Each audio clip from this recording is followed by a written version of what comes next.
हरे कृष्ण दोस्तों, आपके पौराणिक नीतिकथा चैनल में आपका स्वागत है। आज का वीडियो श्री कृष्ण की निधि वृंदावन का रहस्य है। रात होने पर भी रहस्य में निधि वृंदावन बदल जाती है। और अगर आपको मेरा यह वीडियो पसंद आए तो लाइक, कमेंट, शेयर और चैनल को सब्सक्राइब करना ना भूले। तो चलिए बिना देर किए शुरू करते हैं आज का वीडियो। धार्मिक नगरी वृंदावन में निधिवन एक अत्यंत पवित्र रहस्यमयी धार्मिक स्थान है। मान्यता है कि निधिवन में भगवान श्री कृष्ण एवं श्री राधा आज भी अर्धरात्रि के बाद रास रचाते हैं। रास के बाद निधिवन परिसर में स्थापित रंग महल में शयन करते हैं। रंग महल में आज भी प्रसाद, माखन, मिश्री प्रतिदिन रखा जाता है। शयन के लिए पलंग लगाया जाता है। सुबह बिस्तरों के देखने से प्रतीत होता है कि यहाँ निश्चित ही कोई रात्रि विश्राम करने आया तथा प्रसाद भी ग्रहण किया है। लगभग 2-2.5 एकड़ क्षेत्रफल में फैले निधिवन के वृक्षों की खासियत यह है कि इनमें से किसी भी वृक्ष के तने सीधे नहीं मिलेंगे तथा इन वृक्षों की डालियां नीचे की ओर झुकी तथा आपस में गुंथी हुई प्रतीत आते हैं। निधिवन परिसर में ही संगीत सम्राट एवं ध्रुपद के जनक श्री स्वामी हरिदास जी की जीवित समाधि, रंग महल, बांके बिहारी जी का प्राकट्य स्थल, राधा रानी, बंशी चोर आदि दर्शनीय स्थान है। निधिवन दर्शन के दौरान वृंदावन के पंडे पुजारी गाइड द्वारा निधिवन के बारे में जो जानकारी दी जाती है उसके अनुसार निधिवन में प्रतिदिन रात्रि में होने वाली श्री कृष्ण की रासलीला को देखने वाला अंधा, गूंगा, बहरा, पागल और उन्मादी हो जाता है ताकि वह इस रासलीला के बारे में किसी को बता ना सके। इसी कारण रात्रि 8 बजे के बाद पशु पक्षी, परिसर में दिन भर दिखाई देने वाले बंदर, भक्त, पुजारी इत्यादि सभी यहाँ से चले जाते हैं और परिसर के मुख्य द्वार पर ताला लगा दिया जाता है। उनके अनुसार यहाँ जो भी रात को रुक जाते हैं वह सांसारिक बंधन से मुक्त हो जाते हैं और जो मुक्त हो गए हैं उनकी समाधियां परिसर में ही बनी हुई है। इसी के साथ गाइड यह भी बताते हैं कि निधिवन में जो 16,000 आपस में गुंथे हुए वृक्ष आप देख रहे हैं वही रात में श्री कृष्ण की 16,000 रानियां बनकर उनके साथ रास रचाती हैं। रास के बाद श्री राधा और श्री कृष्ण परिसर के ही रंग महल में विश्राम करते हैं।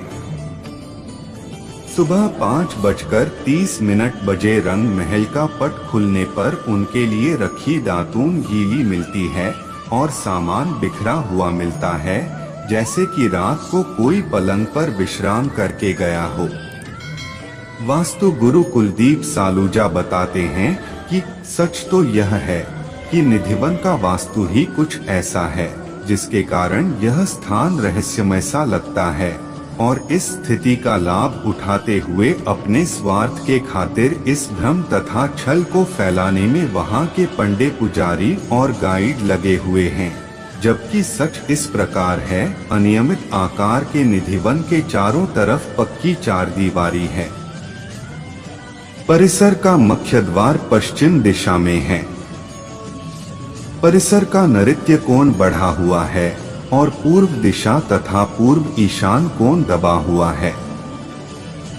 गाइड जो 16,000 वृक्ष होने की बात करते हैं वह भी पूरी तरह झूठ है, क्योंकि परिसर का आकार इतना छोटा है कि 1,600 वृक्ष भी मुश्किल से होंगे और छतरी की तरह फैलाव लिए हुए कम ऊंचाई के वृक्षों की शाखाएं इतनी मोटी एवं मजबूत भी नहीं है कि दिन में दिखाई देने वाले बंदर रात्रि में इन पर विश्राम कर सकें। इसी कारण वह रात्रि को यहाँ से चले जाते हैं।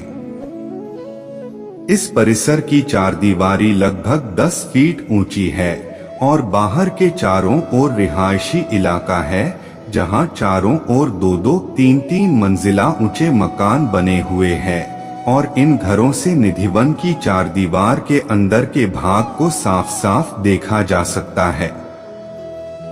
वह स्थान जहां रात्रि के समय रासलीला होना बताया जाता है, वह निधिवन के मध्य भाग से थोड़ा दक्षिण दिशा की ओर खुले में स्थित है। यदि सच में रासलीला देखने वाला अंधा, गूंगा, बहरा हो जाए या मर जाए तो ऐसी स्थिति में निश्चित ही आसपास के रहने वाले यह इलाका छोड़कर चले गए हाते। निधिवन के अंदर जो 15 से 20 समाधियां बनी हैं, वह स्वामी हरिदास जी और अन्य आचार्यों की समाधियां हैं, जिन पर उन आचार्यों के नाम और मृत्यु तिथि के शिलालेख लगे हैं।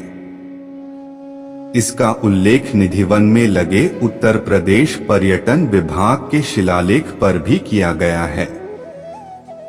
इन्हीं समाधियों की आड़ में ही गाइड यह भ्रम फैलाते हैं कि जो रासलीला देख लेता है वह सांसारिक बंधन से मुक्त हो जाता है और यह सभी उन्हीं की समाधियां हैं।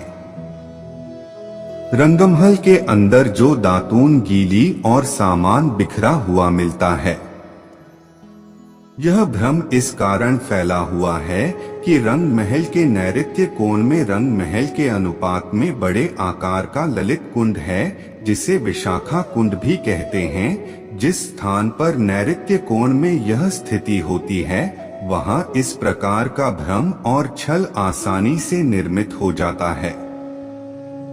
यहाँ जो वृक्ष आपस में गुंथे हुए हैं, इसी प्रकार के वृक्ष वृंदावन में सेवाकुंज एवं यमुना के तटीय स्थानों पर भी देखने को मिलते हैं।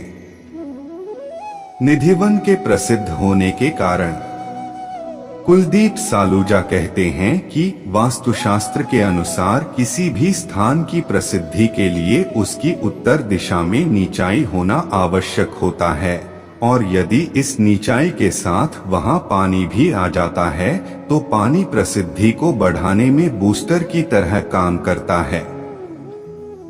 विश्व में जो भी स्थान प्रसिद्धि प्राप्त किया हुआ है, उसकी उत्तर दिशा में नीचाई के साथ साथ भारी मात्रा में पानी का जमाव या बहाव अवश्य होता है। यदि उत्तर दिशा के साथ पूर्व दिशा और ईशान कोण में नीचाई एवं पानी आ जाए तो यह सभी मिलकर उस स्थान को और अधिक प्रसिद्धि दिलाने के साथ साथ आस्था बढ़ाने में भी सहायक होता है। यहाँ यमुना नदी वृंदावन